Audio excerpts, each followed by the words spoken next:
And we want to get you up to date with what's going on in New Bern right now. Joining us on the phone is the Public Information Officer for the City of New Bern, Colleen Roberts. Colleen, can you hear us?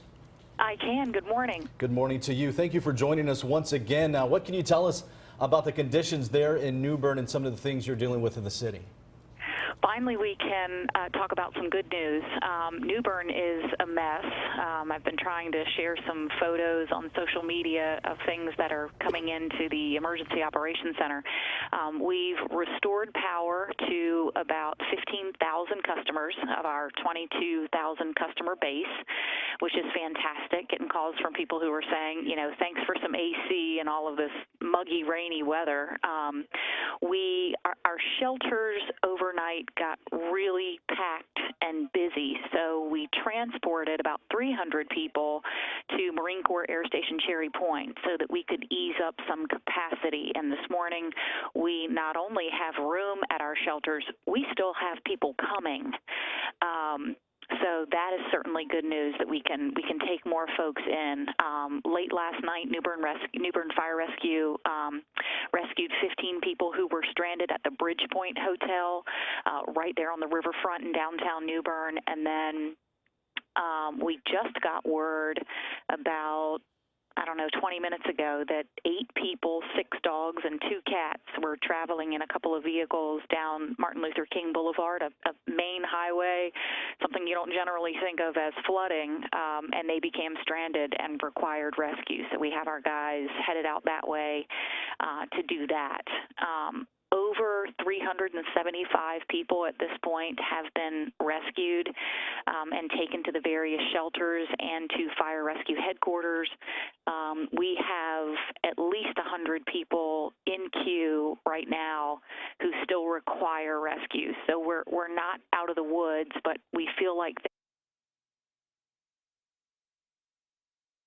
bit. The rain's not driving nearly as hard, and so it's time for us to be able to get out and get some work done. It's an advantageous time for us. So we've got a lot going on. We've still got full manpower here at the EOC. Oh yeah, quick shout out to the Greenville Police Department.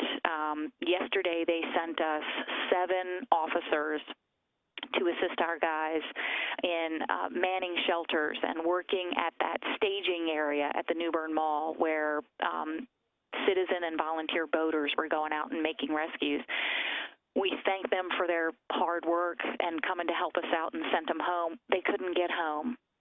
They had to turn around and stay somewhere in New Bern. Well, then later yesterday, I believe, Greenville PD tried to send us 10 more. And they were unable to get to New Bern. They tried to come down Highway 11, tried to come through 43.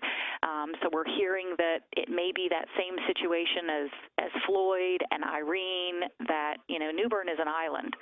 So it's going to be really tricky for the folks who evacuated to Sanford and anybody else to get home. So that might take a while to get those floodwaters to recede. What has been the most challenging aspect of trying to get to all of the folks that you're trying to reach that want to be rescued?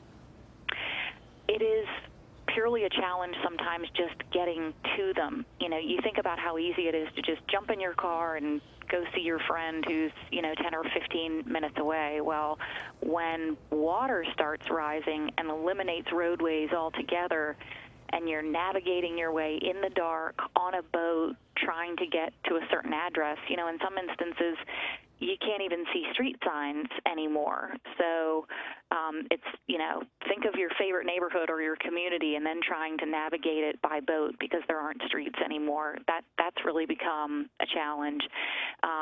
But we've really had good success with these citizen volunteers who have come in to help us, who have watercraft, who sometimes pull up right at the edge of a flooded roadway and get their small boats right off of their trailers and launch, and have been able to embed with fire rescue and go out and get people. And I just feel like we wouldn't have been able to survive this storm and wouldn't be able to continue to without some of their assistance.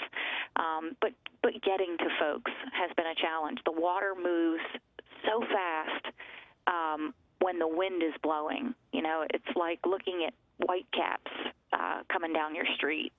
So that's certainly been tough. It's scary. It's dark outside. You don't realize how dark New Bern is until nobody has power. So finding your way has been a challenge for our crews heading out. Power restorations. Late last night, we'd gotten really excited because we got the power restorations down really low. We didn't have but a few thousand maybe folks who were out, and we had those really tough rain bands come in yesterday evening, and it was like we almost made no gains. Those people were out of power again. So, but we're slowly getting those main feeder lines turned back on. We're starting with the ones that were the least damaged in the storm. So we've been able to get people, some light, some air conditioning once again, and we hope to celebrate more of those successes as we, head out of the woods on this thing. But it has left New Bern in a big mess. Fuel in the water, debris everywhere, businesses who boarded up downtown. Florence ripped that plywood off of those businesses like it was a piece of paper. I mean, it's just incredible. Garage doors completely buckled. So it was a really powerful storm, and it's going to take some time to clean up.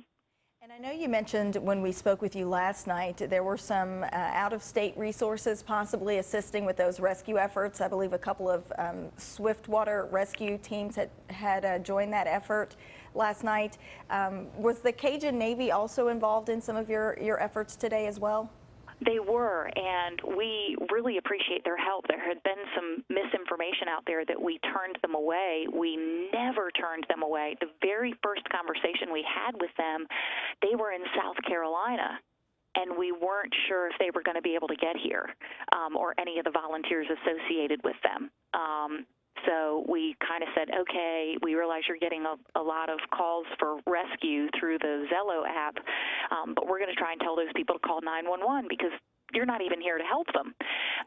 But they arrived, they got here, they got safely to New Bern. They have incredible teams that come out and help people, not just with rescues, but I understand that they stay in communities and they help with cleanup and getting debris and nasty stuff, moved out of neighborhoods. And we really appreciate their help. They have been great. We've had citizens who, launch their own watercraft. And so there have been tons of volunteers who have come out. It's probably been about 2 hours since we saw the last volunteer come out to our new staging area, which is Grover C. Fields School.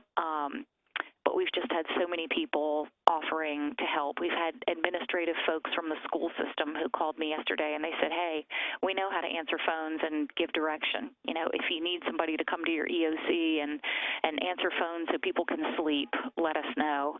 We had assisted living and elderly facilities who completely evacuated all of their residents. They called us on the phone and said, we ordered all this extra food thinking we were going to shelter in place, and when the storm really seemed to intensify and look like it was coming straight for us, we decided to evacuate. Come pick up all this food. We'd like to donate it, to the city of New Bern so that your crews and your people staffing the EOC will have something to eat. So it's really, the proof is in the pudding. Eastern North Carolina knows how to come together in tragedy and in happy times, and this is just another example of the way people come together in this region. Colleen Roberts, Public Information Officer for New Bern. Thank you so much for your time. Thank you for joining us, and thank you for your updates.